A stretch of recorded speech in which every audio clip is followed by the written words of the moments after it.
This Jocks 94.5 podcast is brought to you by Millennium Satellite and Video. Log on to msbnow.com. TV excellence everywhere. That's Millennium. McElroy and Cubelic in the morning starts now. Good Monday morning. Welcome into McElroy and Cubelic in the morning. Greg and Cole out for a couple days.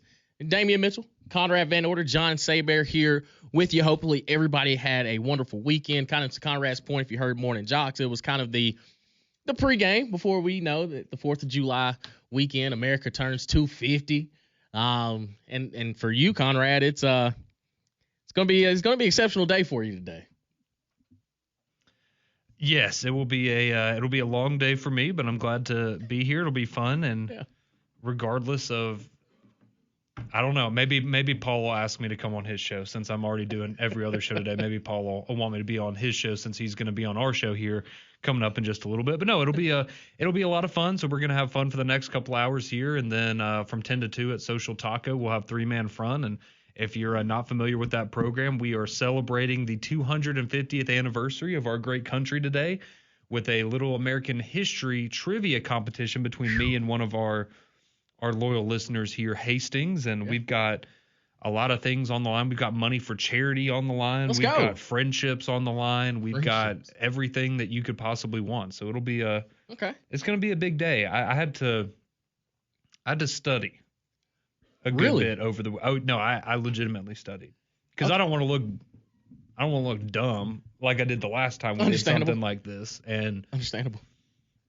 I was told that maybe you had some input on some of the questions, and I will not confirm nor deny. I'll confirm. Yeah, he did. Yeah, he said it as much on 3-man front the other day. Yeah, I was told that you.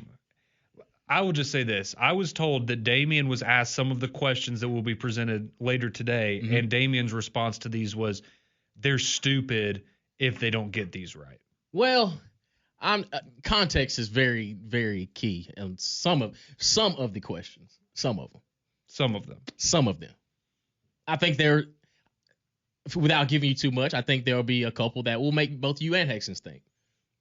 Did they ask you the dog question?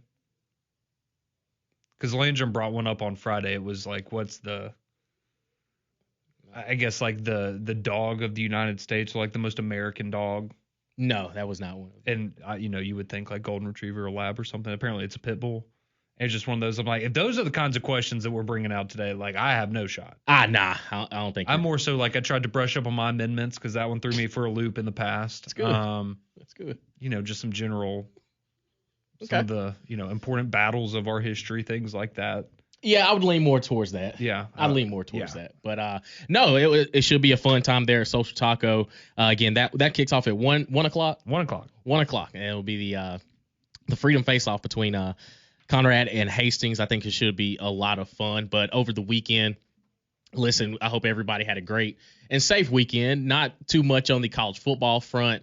We got some recruiting news. Alabama moved up in the recruiting rankings. I know that's pretty good for your. They're on the first page of both major recruiting platforms. Let's go. Top half now. Hey, let's go. You don't have to click see more. Don't have to load for more. No. Alabama's moving on up. But big. I think the biggest thing, especially when it comes to recruiting, and listen, this is a lot of projections. This is 2027 class and moving forward. Now, we understand Auburn has really got the momentum right now. They're in the top 10.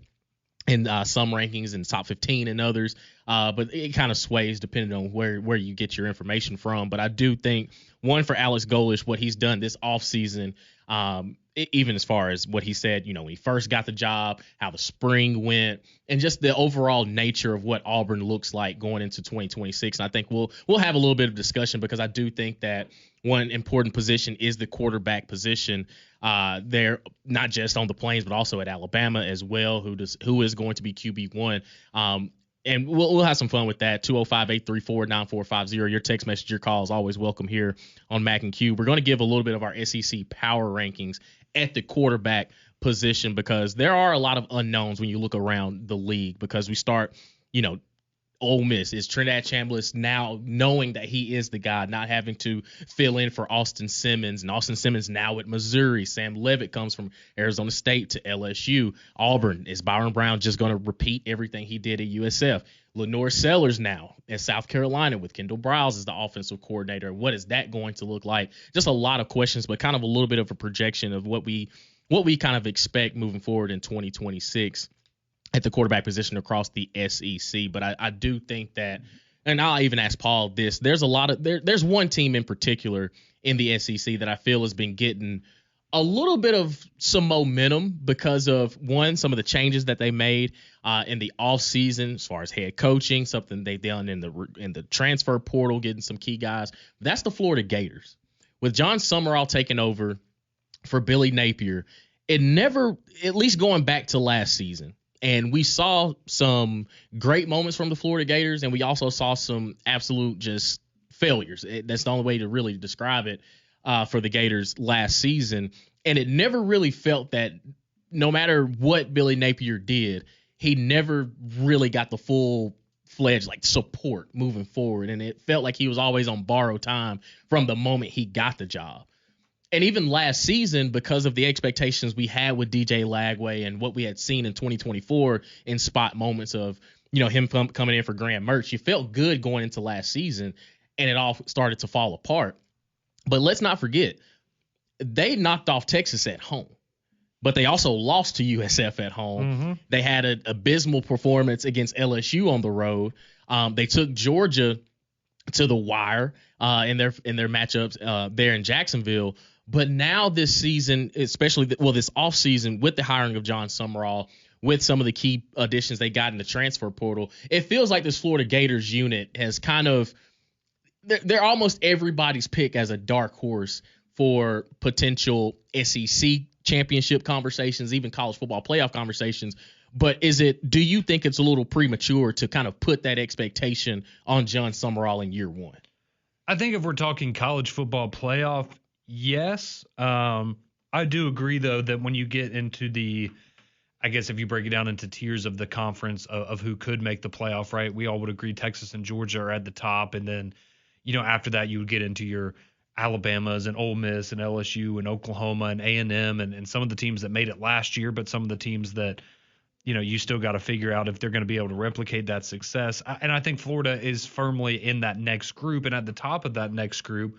And I think a lot of that just has to do with John Summerall himself and the fact that, he was in the college football playoff last year. Mm-hmm. And we've seen him, obviously here in the state, what he did at Troy and then going to Tulane. And he's been a winner everywhere that he's gone. And I think it's fair to assume that he will do the same thing at Florida. It's just in year one, that those are a lot of really, really good programs that you're going to have to kind of surpass very quickly in order to get into college football playoff territory for this year. But when you just look at what they're going to have, I would say besides Kejuan Lacey, you've got the best running back in the SEC. I really like Jaden Ball and the fact that they were able to bring him back. I think he's going to have an absolutely fantastic year. I was listening to Greg on his podcast the other day, and he was talking about the Gators receivers and don't be surprised if they end up having one of the best receiving corps, not in the SEC, but in the entire country. When you look at bringing in a guy like Eric Singleton, who we know how good he is, but at Auburn last year just didn't maybe have the opportunities to excel in that offense. But you pair him with his former offensive coordinator from Georgia Tech, who's coming over. You bring over Aaron Philo, who was Haynes King back up at Georgia Tech. Mm-hmm. So you're going to have familiarity with that system. You got Dallas Wilson, who we all know how talented he is, and some other guys like Vernell Brown and others that are going to be impact players on that offense as well. And I think Florida is going to be really, really fun to watch. I think that we're going to have a pretty good idea of what this team kind of is early on. And I know we've talked about this game a good bit already with Auburn and kind of what it means on the Auburn side of things, right? Because you want to beat John Summerall. You want to feel like, okay, we won, the coaching decision of we got Alex Golesh, they got John Summerall. Mm-hmm. We feel like we made the right decision going and the direction that we did. But also for Florida, that's going to be their first real test, right? Because you got Florida Atlantic and Campbell before that. And then if you're able to get that momentum from the Auburn game, you've got Ole Miss, and I don't think they're maybe ready for that. But that game is in the Swamp, and we remember Correct. a couple of years ago, Florida being able to pull off that upset in the Swamp and keep Ole Miss out of the college football playoff. So could you have a similar type of moment early on in John Summerall's first year? And I mean, the schedule's just difficult, right? With Georgia, Oklahoma, Texas, Ole Miss, like you've got, 4 teams that, probably 4 of the top 5 or 6 teams in the conference. And, maybe you're able to get one of those. But I still think, if you get to 8 wins in year 1 with John Summerall, I think you feel really good about the direction that the program's heading in under him. Mm-hmm. And I think that's absolutely obtainable because you brought it up, right? Like last year, there were times where like you beat Texas and you had these moments where things looked really good. And I think we also forget just maybe how bad DJ Lagway was last year because the expectations for him were so high that, even if Aaron Philo isn't reaching the heights of what you got from DJ Lagway, 2 years ago when they went on that winning streak and, he looked like he was going to be the next big thing. I think the consistency that you can have from the offense and, with the Georgia Tech offensive coordinator, probably going to run the football a little bit more, be a little more ground and pound. I think that could work out really, really well for Florida. It's just going to be, I think a lot of questions on the defensive side of, how good can they be? But they're bringing back a lot of guys. I mean, you look at what they're projecting out for their starting 11 on the defensive side of the ball, 9 of them are returners to the team. So you have that continuity there as well. I think Florida's going to be really good. And really fun to watch. And, I'm not quite there on playoff yet, but if you were to tell me Florida is going to be the most improved team in the SEC, I would, that's who I'd put my money on right now. And I think you brought up a great point with Aaron Philo and just him being Haynes King's backup. You're keeping your continuity with the offensive coordinator going down to Florida. And I think for him specifically, it's very unique because we're so used to Florida having just a dude at quarterback. We've seen the Tim Tebow's, or whenever they've had success, it really predicated on how good the quarterback was. Even going back a few seasons ago with Kyle Trask, what he was able to do in that 2020 season with Kyle Pitts and Kadarius Toney and those other guys. But when you look at Florida right now, you almost just need him to be a point guard. Just don't mess it up. Yeah. And even when the expectations with DJ Lagway, we saw glimpses of that, of, man, if he can get it together, by God, it's going to work. Well, now he's gone to Baylor. And I think for Aaron Philo, with the weapons that you have in Dallas Wilson and Eric Singleton and Vernell Brown, it's almost in a situation where he just doesn't need to blow it. Not necessarily a game manager, but don't lose the game for Florida, because right now you can go toe to toe with a lot of these guys. And of course, we've seen what Jaden Baugh has been able to do out of the backfield. How much do they try to not necessarily Derrick Henry him, but also let him eat? Because the one thing they're going to have to do is establish the run game to take some of that pressure off of Philo in order to say, hey, we're going to make these passing windows. We're going to make them simple. We're going to make it, hey, you just need to find a way to get these playmakers the ball and make your job 20 times easier. So I think that I understand why Florida is a dark horse, but I don't know if we're ready to put them in that conversation, because when you look at their schedule, they open up with Florida Atlantic. Should be 1-0. Campbell Camels, you should be 2-0. But are those 2 games tune up enough for you to go on the road and knock off an Auburn team that I would say probably looking at 2-0 as well to start the season? And then that's kind of the fork in the road for both teams of, hey, this game could propel us into something big, or it can kind of hey, we're not just there yet in year 1 of these new regimes. Because even after Auburn, you've got Ole Miss, you're on the road at Missouri, South Carolina, and on the road at Texas before you get into a bye week. So the schedule doesn't necessarily favor you in a sense, but also we've seen them knock off a Texas. We've seen them, a couple of seasons ago knock off Ole Miss, who was contending for a college football playoff spot at that time. So it's not out of the realm of possibility. But I do think that, like you said, John Summerall being a winner everywhere that he's been, it's okay. It's tough to say it's going to be plug, coach, play, and all of a sudden it's all ironed out. I think there's going to be some growing pains, but I don't think that it's far-fetched that they're not in contention to say, hey, that we could probably be one of those teams that surprises people in the top of the SEC standings. Yeah, and I think it'll look more like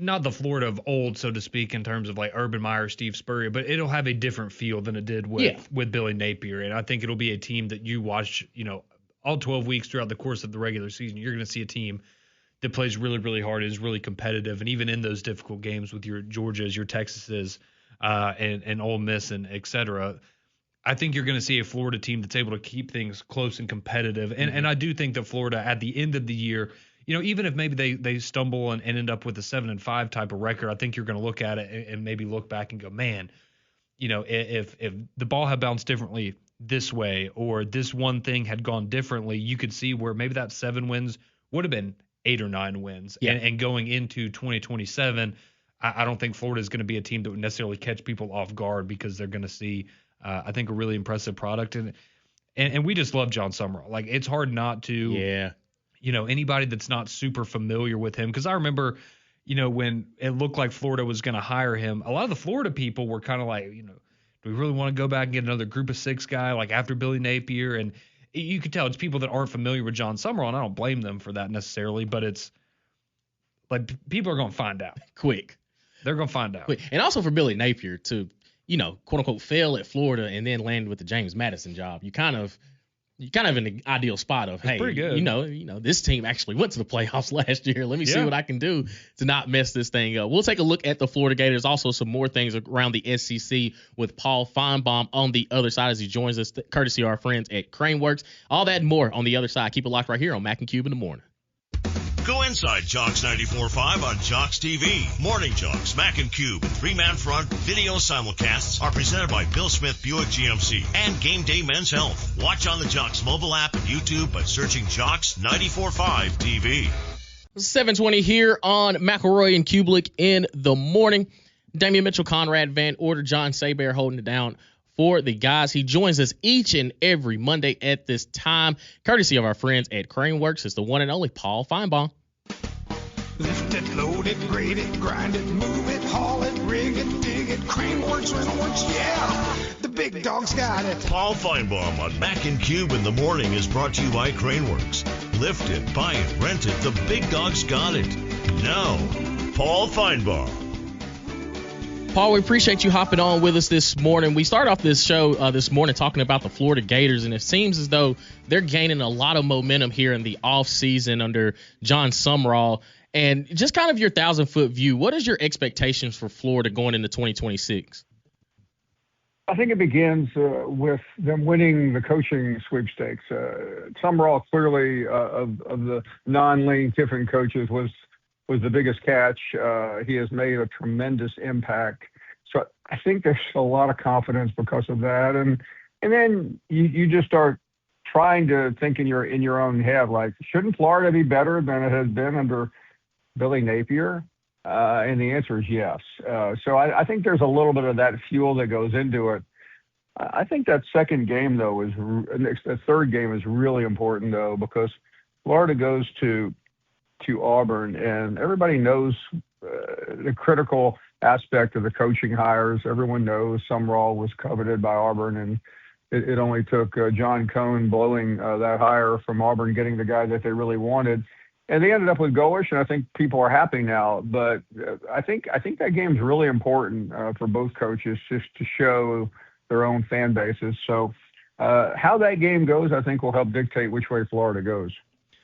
Paul, listening to your show the last couple of weeks, I know you've had some guests on. You've had some good conversations about Alabama and the way that recruiting is going for them right now. And, it's early on. It's still in June, and you don't win anything in June. But are you buying into maybe this new philosophy from Kalen DeBoer and his staff of, we're not going to get a lot of guys, we're going to try to retain the talent that we've already built up over the last couple of years? Or do you think that philosophy might ultimately come back to bite Kalen DeBoer in Alabama this season?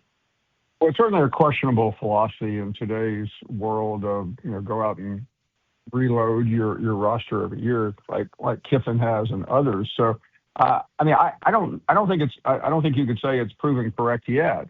This is the ultimate test, and what he's done is he's gambled, especially on 2 quarterbacks. And if anybody out there knows, which one is the definite starter, I think we all know which one it has the most upside. That will tell you what this Alabama season is going to be about.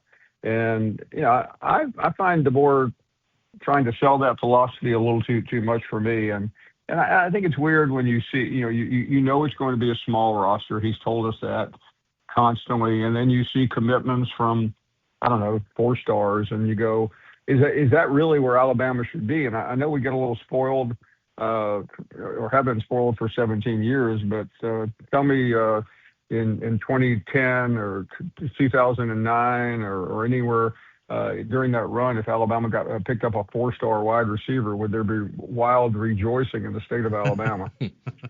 Paul, we're looking forward to SEC Media Days here in a couple weeks. Just kind of your thoughts on which SEC coach has to do the quote-unquote best sales job there at SEC Media Days to kind of get their fans behind them as we get into the 2026 season. Well, I think Tennessee's in a really interesting spot because there has been probably more angst about that program than there has been in a while. Now, every time you mention this, guys, you're going to hear a veteran Tennessee observer say, well, hey, you realize the situation that Josh Heupel took over. We all do, okay? I mean, everybody was alive on that cold January day when they escorted Jeremy Pruitt off. He has done a good job, but Tennessee fans, like Alabama fans, aren't thrilled with saying, well, I think Tennessee could win 8 or 9 games. They expect more. So I think he has a lot to prove.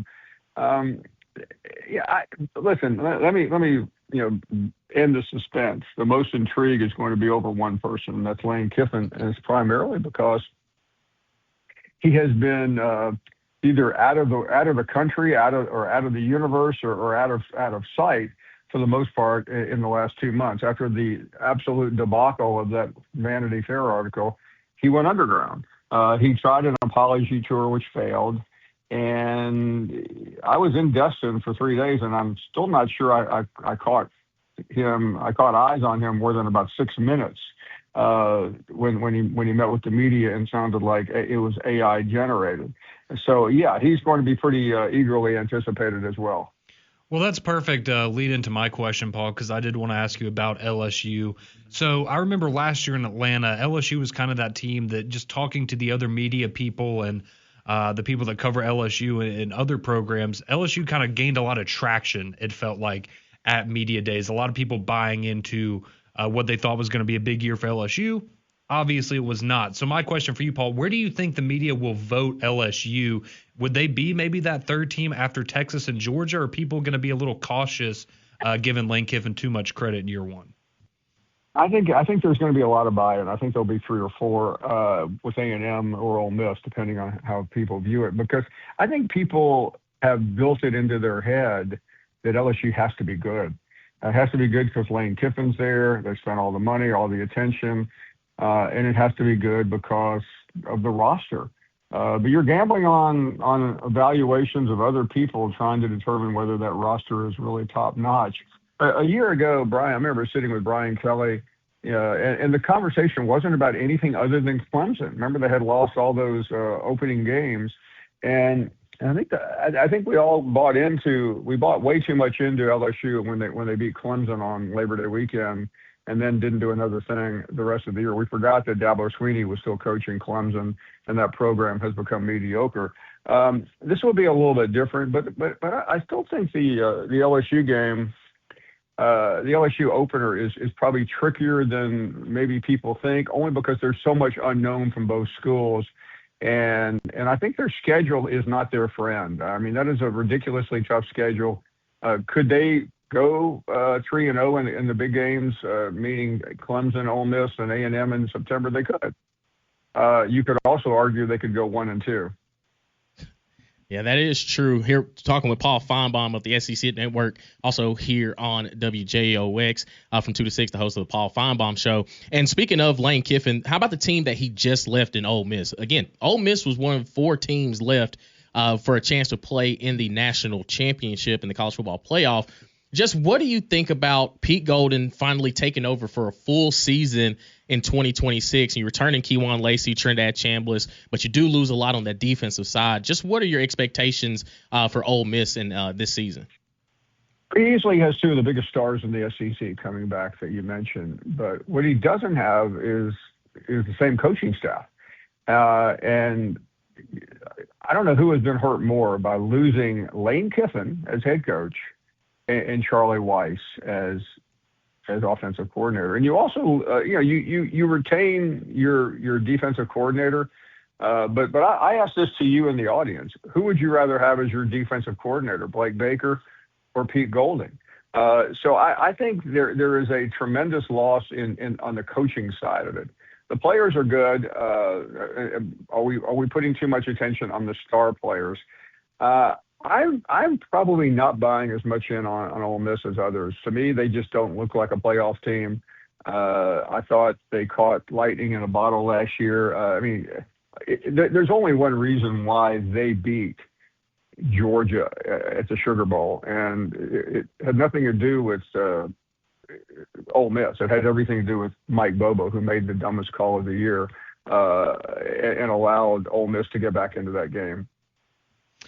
Paul, I wanted to ask you about the Protect College Sports Act, because I know that's been everybody's favorite topic, and it's so much fun to talk about legal matters here in the summer months. But are you surprised? I know we still have a long ways to go before that actually comes to fruition as a bill, but are you surprised maybe by some of the momentum that it does seem to have picked up, that it's still kind of carrying as strongly as it is right now? No, I mean, if you look at it from this bill, has some important people behind it. It does, and we all know who it doesn't have behind it. But I think what's important in this body is not who is endorsing it, whether Charlie Baker's issuing a statement or whether Major League Baseball is saying what they have said. It's do they have the vote, and that is critical. They need 60 votes, and I thought it was fascinating the other day when Tuberville came out against it. He was a vote you would have thought would have been there, since he has probably been the loudest voice in Washington for 6 or 7 years about college football reform. I think there's only one person that can get this through, and that is very likely the President of the United States. If he decides at some point to really begin lobbying, then I think it has a shot. Without his support, and you don't know what you're going to get with him. I know he's endorsed it. He had the conference, but let's be honest, he's got a few other things on his plate right now. That is absolutely. That's definitely true. Paul, we appreciate you hopping on with us. We know we had the second string in, Cole and Greg being out. We appreciate you hopping on with us this morning. We'll talk to you next week. By the way, guys, I didn't notice the drop off. So thanks for having me on. Thank you, We Paul. appreciate that. Paul Finebaum, host of the Paul Finebaum Show, which you can see on SEC Network and you hear right here on Jocks from 2 to 6. He's brought to us by our friends at Crane Works on the Higginbotham Hotline. You deserve solutions that are built for you. Higginbotham is your one-source solution for insurance, financial, and HR services. We'll recap some of the things that Paul has said. Also get a chance to hear from you, 205-834-9450. The text line, phone line's always open. Keep it locked right here on Mac and Cube in the morning. The capital of the sports talk nation. This is Jocks 94.5 and JocksFM.com. Birmingham. Let's go. Now we're about to have some fun on this Monday morning. Doesn't this just feel like cookout weather? Doesn't this just feel like the 4th of July week when you hear some Florida Georgia line playing? Well, speaking of Brian Kelly, who we were just talking about. Right? Yeah. It's one half of. A reunion no one wanted again. Right? No. I'm talking about Brian Kelly and CBS. He got a job at CBS Sports. What are you talking about? They're talking about this Brian. He's going to do a great job. Yeah, wasn't it Dabo that thought that Brian Kelly was in Florida Georgia line or something like that? Yeah, he was at he was somewhere like on the beach, and he was just like, I'm seeing all this Brian Kelly gear. It's like, who's this Brian? It's like, hey, coach, like I didn't know you were in the country music. And he's like, oh no, that's the Brian Kelly from Florida Georgia. It's a different one. All he had to do was just call me. I would have got him straight. I would have told him like, hey man, it's Kelley, not just the Y, which I can understand how it confuses people. Yeah. So are they back for good, or is this just 100%, like listen, brother, they were in the booth. I saw it on the Instagram story that they were in the studio. Like this is really happening. So like they just had to get their funds back up, I guess, because they started ran a little dry. They started looking at it and realizing like, hey, we make better music together. Our solo stuff, better. Yeah, absolutely, 100%. The charts will tell you. Oh, that's what Lipstick on a Pig is. Okay, gotcha.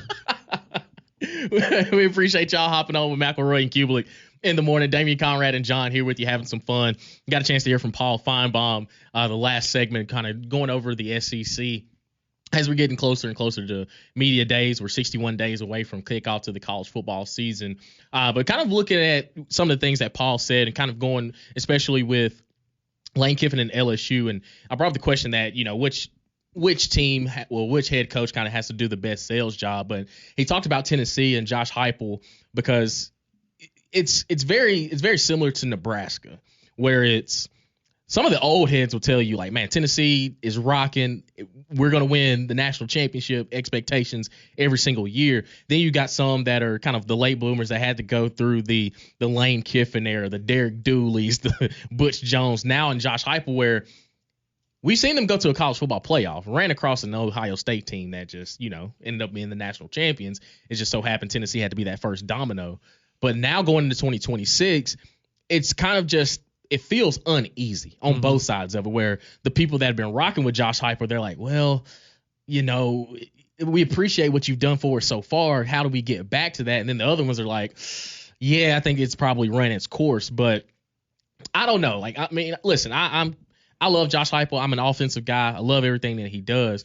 But when you've had so much turnover since Hendon Hooker with, you haven't had the consistent quarterback play in a couple seasons at the quarterback position. And the thing is, you've been able to run the ball ever since you've been there. Yeah. But now, especially what we saw last season with Joey Aguilar, Nico Iamaleava ended up being quote unquote a trade. And then your defense really just sails you out. Now it goes into 2026 of, if you're Tennessee, I think you should be cool. You should feel confident and feel good if you get 7, 8, 9, potentially 9 wins this season. Yes, but I don't think that's enough for them and for the fan base, because like you brought up, right, you made the college football playoff. So once you made that playoff, and I mean, it didn't help the way that game went, even though I didn't see that it coming that way in terms of how big of a blowout it was. But once you made it back, right, that was the belief, was that, okay, this is the standard moving forward now at Tennessee. Right now, maybe not, you're not gonna make it every year, but at worst you're gonna be in the maybe ranked 15th or something. You're like in the second team out of the playoff or something like that. Like, you're going to be in that arena, and that doesn't seem like it's going to necessarily be the case now. And I feel like for Tennessee, I feel like the best comparison that I can make kind of off the top of my head is it feels a little bit like LSU last year, where going into the season, people weren't saying it out loud really, but it felt like, okay, if this thing goes south, like, how long are they going to ride with Brian Kelly? Because I think Josh Heupel's a good coach, just like I thought Brian Kelly was a good coach. But at a certain point, just like at LSU, like, the expectation is, I mean, the last 3 guys before you won a national championship, like, you've got to at least make a college football playoff. And Brian Kelly was never able to do that. And you saw last year, and, whether we want to put a lot of that on the fact that Nussmeier got injured and he was never really the player that we thought he was going to be, they couldn't run the football, the defense wasn't as good as they expected it to be. Like, there were a lot of things going on with that team last year, but ultimately they had to move on, right? Because they recognized this doesn't seem like the way forward for LSU. We have to win now. And I just wonder for Tennessee and the fan base particularly, like, it kind of has that same feeling to me of, we like Heupel. You can go back and you remember the Hendon Hooker years, and you've beaten Alabama a couple of times. And right. You've had these moments where, yeah, it's better than what you've had recently, but you've also gotten a taste of the good life now. And how long are you going to wait to get back to that before you decide, okay, maybe it is time to pivot and go in a different direction? And it's just unfortunate, I think, for Heupel that, the situation that he's in now, it doesn't, in my eyes, set up for a return to glory type of year of we're going to get back in contention for a playoff this year.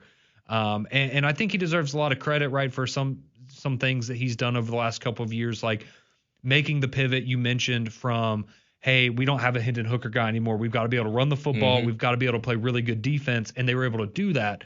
Last year, that kind of went away, particularly on the defensive side of the ball, where they were not good defensively at all. And so now you bring in Jim Knowles. You're hoping that's going to shore up that side of the ball, and they're going to take care of themselves.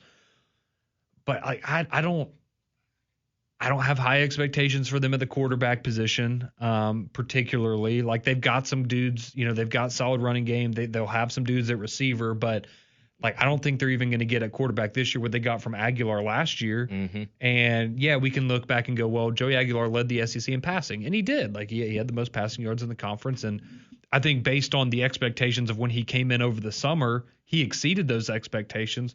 But it's still not what you want Tennessee to be. And I don't know whether it's McIntyre or Faison Brandon, guys that have essentially no experience playing college football right now, that you can just expect for them to be an improvement of what you had last year. So I think it's going to be tough for Heupel. Maybe he'll impress a lot of people and they'll kind of, be that surprise team in the SEC and be a dark horse, when it's all said and done for the college football playoff. But I mean, you're coming off a year. The last thing, a lot of people are going to remember is that beat down against Vanderbilt, which is not something you're used to seeing for Tennessee. Correct. You were down last year. If you're down again this year, and you're looking at the programs around you, and it's like LSU's on the rise. Like, right, we expect that they're going to be really competitive for the next few years under Lane Kiffin.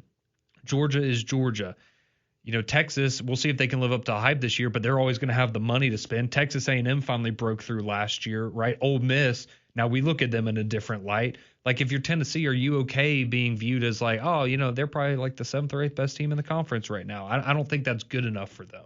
Yeah, and it's very unique when you look at 2025 Tennessee.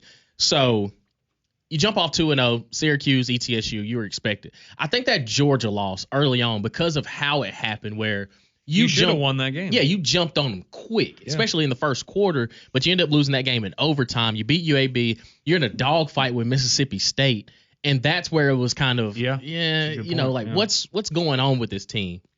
You had a bye week, and you squeaked by Arkansas, which, again, Arkansas offensively wasn't the issue. It was they couldn't stop anybody defensively. And you go on the road and lose in third Saturday in October to Alabama, where the score was 37-20. But if you watch the game, it was more competitive. It was that back-breaking interception there right before halftime. Yeah, that was the game. Yeah, that ended it. Mm-hmm. You beat Kentucky. You lose to Oklahoma, which Oklahoma was kind of in fight-or-flight mode in that situation. And you beat New Mexico State, you beat Florida, who was pretty much washed their season. Then you get blown out by Vanderbilt. So 3 of your 4 losses came against playoff teams. And I think because of what you saw in 2024, when you were the playoff team and when you're expected, all these coaches will tell you, it's once you get to the top, it's harder to stay there than it is to get there. And I think that's where Tennessee kind of felt like it was taking so many gut punches in 2025, where it's, man, we're talented enough to play with these guys, but we're finding those ways to lose ball games. And then Vanderbilt was just riding a high where, they were playing for their playoff hopes and they had a lot of things going. Yeah. And Tennessee had kind of, like, dang, I guess this is just adding insult to injury. So now looking in 2026 and what their schedule matches up with this season, it doesn't feel like you said, it's hard to feel confident because of who the teams are. So the first 3 games, you got Furman on the road at Georgia Tech, which a new look Georgia Tech team is going to be with Brent Key and those guys. You added a lot of the transfer portal. You got Kennesaw State after that. Then you got Texas, Auburn on the road at Arkansas, Alabama at South Carolina. And really and truly, once you get into SEC play, all those games are coin flips, because if Auburn is coming off of a win against Florida early on in the season, they're feeling confident. Alex Golesh returns to Tennessee, so he kind of knows what to expect with Josh Heupel and offensively.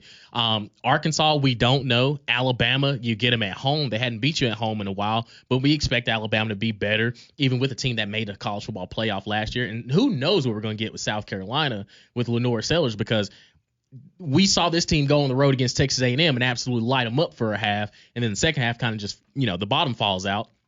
So it's just so difficult to kind of project what Tennessee is going to be, quote unquote, acceptable with, and also just the reality of what this team is in 2026. So after the bye week, after South Carolina, you got Kentucky on the road at Texas A&M, then you got LSU and at Vanderbilt. So the schedule doesn't necessarily line up to say that, hey, this, if we're going to get back to, quote unquote, college football playoff contention, it may not be in 2026, but also you're going to be catching some teams by surprise if you wind up winning some of those ball games. Yeah, and you will. I still just think for Tennessee, like 8-4 is probably the ceiling for what I can expect right now, without seeing the quarterback play and how that's going to, because that's going to be a big part of it. And we expect the defense to make a huge jump, but what if they they're going to be better with Jim Knowles, calling the plays on that side of the ball. But, what if they just don't have the personnel and they're an average defense in the SEC instead of a bad one like they were last year, but they're just average? I don't think that's going to be able to make up enough of what you're going to lack on the offensive side of the ball. But I would just say for Tennessee, 8-4 seems like the ceiling, but you better hope that you cannot lose that game in week 2 to Georgia Tech, because I don't think Georgia Tech is going to be as good as they have been the last couple of years, but they're still, that's a competent team on the road early in a season. It's going to be the second career start for whoever your quarterback is. And Georgia Tech will beat you up. That's not a game. Yeah, they're going to be physical. That's not a game that you need to drop early on in the season, or I think that's when, those questions start being asked of, okay, you're going to beat Furman and Kennesaw State, but what happens if you lose to Georgia Tech, Auburn, and Texas, and you're 2-3 early in October, right? That's going to be red flags all over the place, sound the alarm in Knoxville. So I'm not saying that's going to happen, but you could see a world where that does happen, and Tennessee's just not on that level, and I think people are going to start asking a lot of questions. So there's a lot of pressure on Heupel. There's no doubt about it, and there's no doubt that as an offensive mind, he's great, but for somebody that's been so good offensively and calling plays and the way that he likes to run things, seriously, outside of Hendon Hooker, the 1 year that you had him and you didn't even make the playoff that year, you haven't had a quarterback that you felt good about. I don't think if you're a Tennessee fan, and that was 4 years ago now? Yeah. So, and I don't know that this year's necessarily going to be that year, but I guess if you're Heupel, right, you're trying to sell, hey, we're building the foundation this year, especially if you got a guy like Faison Brandon, a former 5-star, he starts as a true freshman. Can you sell the administration on, look at what the potential could be in 2027, and you buy yourself another year and hope that next year you're able to retool some of that talent? But definitely doesn't help when, you also just lost probably your prized possession of the portal and Chaz Coleman, and he's not going to be a part of the program now. That doesn't help. Absolutely. 205-834-9450. Your text message, your calls on the other side. Also take a look at something Paul said, too, with the LSU Tigers. And it's something that lead us into the top of the hour as we look at the quarterbacks around the SEC. All that and more. Keep it locked right here on Mac and Cube in the morning. Go inside Jocks 94.5 on Jocks TV. Morning Jocks, Mac and Cube, three-man front video simulcasts are presented by Bill Smith Buick GMC and Game Day Men's Health. Watch on the Jocks mobile app and YouTube by searching Jocks 94.5 TV. 7:52 here on McElroy and Cubelic in the morning. Damian, Conrad, and John here with you, covering a bevy of topics here across the SEC going into 2026, having some fun with you as we get closer to kickoff, 61 days from the college football season. 205-834-9450. Joseph texts in and says, do we think Faison Brandon has a better season than Bryce Underwood if he's the starter? I think statistically, probably so, just because the system that Josh Heupel runs. If you're – and I knock a lot better of than Bryce Underwood last year or this year? Probably last year.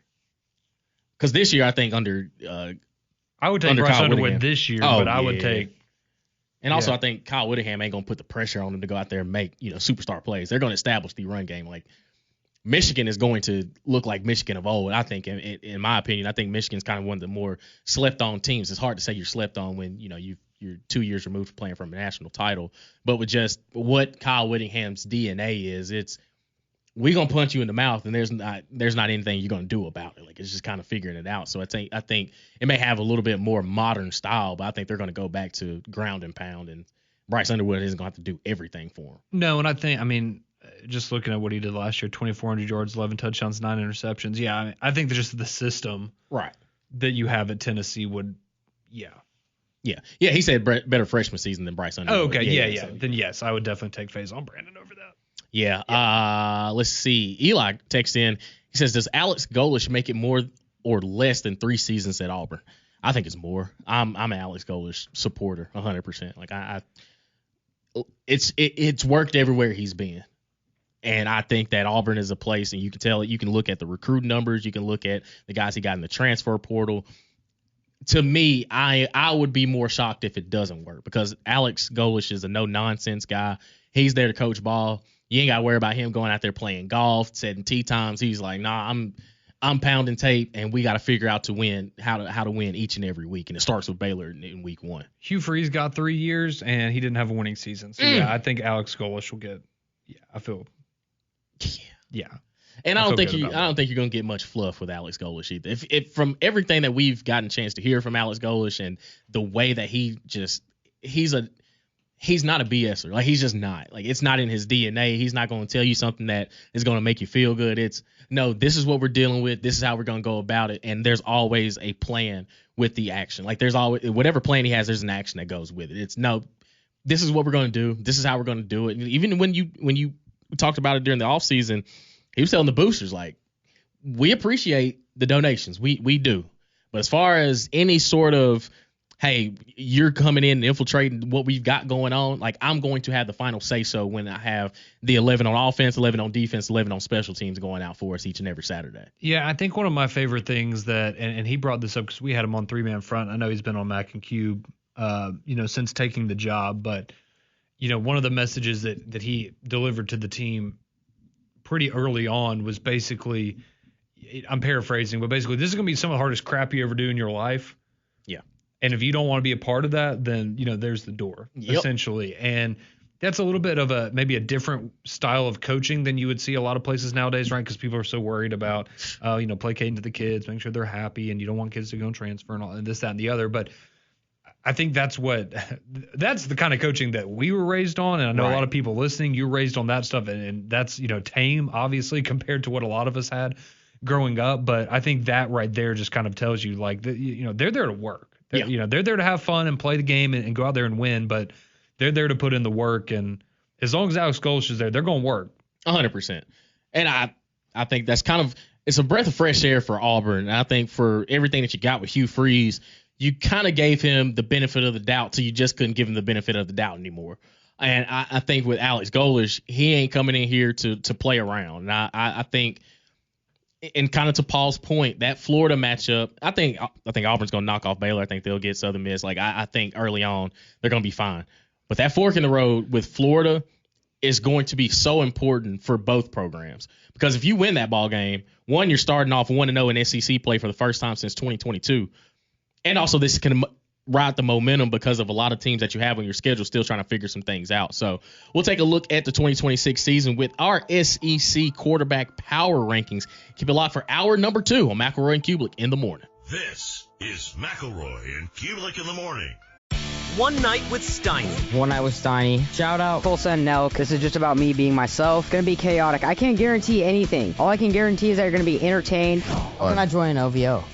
You can keep DMing Drake or keep paying. By the way, I like OVO. How do you know that I do that? I know you DM Drake all the time. I know. How do you know that? You paid me $3,000 on Venmo one time to text him for you. Dude. One Night with Steiny. One Night with Steiny, baby. Let's go.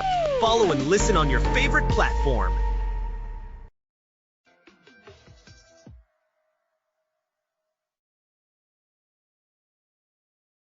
Square up. Yo, what's going on, man? It's Andre Berto, 2-time world champion. I fought. I loved it. I really wanted to do that sit down from a fighter's perspective. My G. What's going on? Caleb Platts. What's going on, my boy? Now you got a chance to really draw in your audience, to let them see who you are. I've had to have a lot of internal talks to say, do I even want to carry on? But spiders, we know what time it is. Like, I think the time is now. Square up. Follow and listen on your favorite platform. Let's go.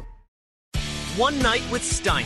One Night with Steiny. Shout out Full Send Nelk. Hey, bro, what's your name, bro? Steiny. What the hell? We've been sitting here for like an hour together. I don't know your name. What's your name, bro? Steiny. I can't guarantee anything. All I can guarantee is that you're going to be entertained. I'm a professional. I'm here to interview. So the whole interview, you can ask me what I like better, Burger King or McDonald's. All right, and we are going to wrap up on that note. Thank you, Steve, so much. That was amazing. Burger King. One Night with Steiny. One Night with Steiny, baby. Let's go. One Night with Steiny. Follow and listen on your favorite platform.